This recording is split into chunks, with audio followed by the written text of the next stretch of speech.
The story of advice to a king. Rajo Vada Jataka.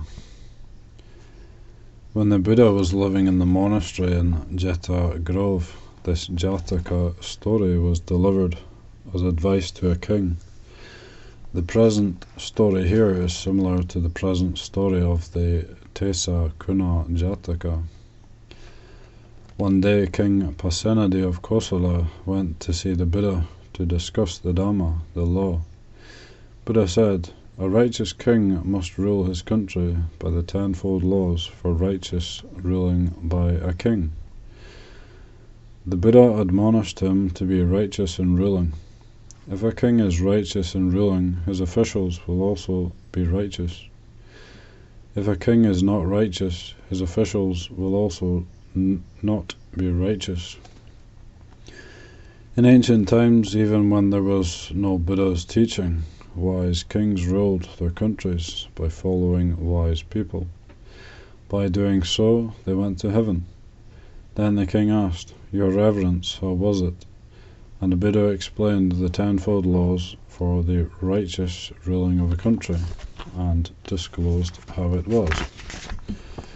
Here King Pasenadi of Kosala, because he was judging a difficult case, could not go to visit the Buddha in the morning as usual. After taking his lunch, he washed his fingers. Even before drying his fingers, he got on his charioteer and went to see the Buddha. He knelt down before the presence of the Buddha and sat on one side. Buddha, addressing the king, said, "Your Lordship, why did you come here this afternoon, after not having come in the morning?" The king said, "Revered one, I had a difficult case to judge that had to do with morality. For this reason, I could not come in the morning." The Buddha said, "Now, as king, you can judge such cases in a righteous way, since you have a Buddha such as me as a guide. But in ancient times, even those who judged such cases without such one's guidance were able to do so without being partial on account of greed, hatred, fear, and ignorance."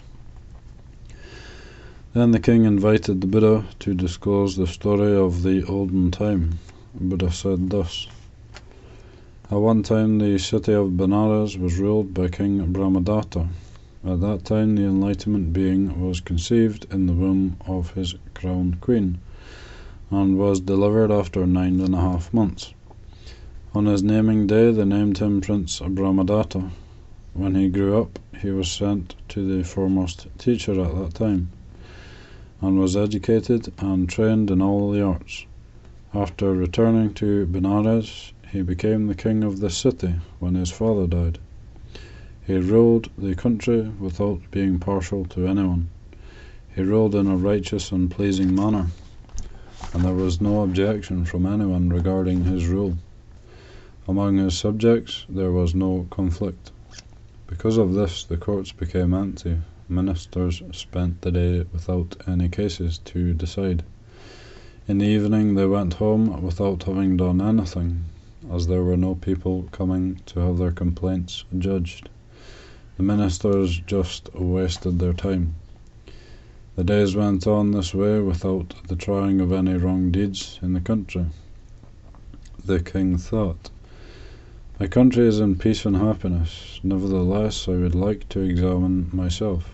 Is there anyone in the country who might accuse me of a fault?"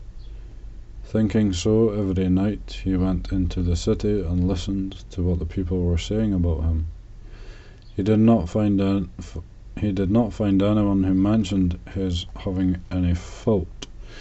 People said, "May our righteous king live a long, happy life." He never heard from anyone that he had done a wrong deed. So he thought, "As I am living in the city, people may not be willing to say any of my faults out of fear. I will go to villages." Making such a decision, he disguised himself and went to remote villages. He went from home to home, but still he did not hear anyone saying that he had any fault. Finally he decided, No doubt these people do not say anything against me because they are afraid of me. Thinking so, he decided to go even further into the countryside in remote areas of the kingdom. He then handed over the kingdom to his ministers to rule. With only his chariot, he went to the remote countryside. There also he found no one saying anything bad about him. Finally, he decided to return to Benares. On his way, he met on the road King Malika of the city of Savatthi. He also was examining whether there were people who would speak of him any fault. He as well did not hear anyone saying anything bad about him. The two charioteers argued over who should pass first. The king of Savathi's charioteer, thinking that he would say his king's good qualities, said, however, only bad things about him. He said, "A king always does bad deeds to bad people, and he does good deeds to good people. To liars, our king also lies, and he wins. To those who speak truthfully, he speaks the same way. To miserly people, he is also miserly. To generous people, he is generous. These are the good qualities of our king. Therefore, you should honor our king and move to the side so we can pass." Listening to him, the charioteer of the king of Benares said, "You said of your king only bad qualities, thinking that you were saying good qualities. Listen to our king's good qualities. Our king wins the minds of angry people without showing anger. He wins over misers through generosity. He wins over liars through truthfulness. These are the good qualities of our king. Therefore, give us the way." King Malika, who was inside his chariot, hearing these words, got out of his chariot, unyoked the bulls from his chariot, and by hand moved the unyoked bulls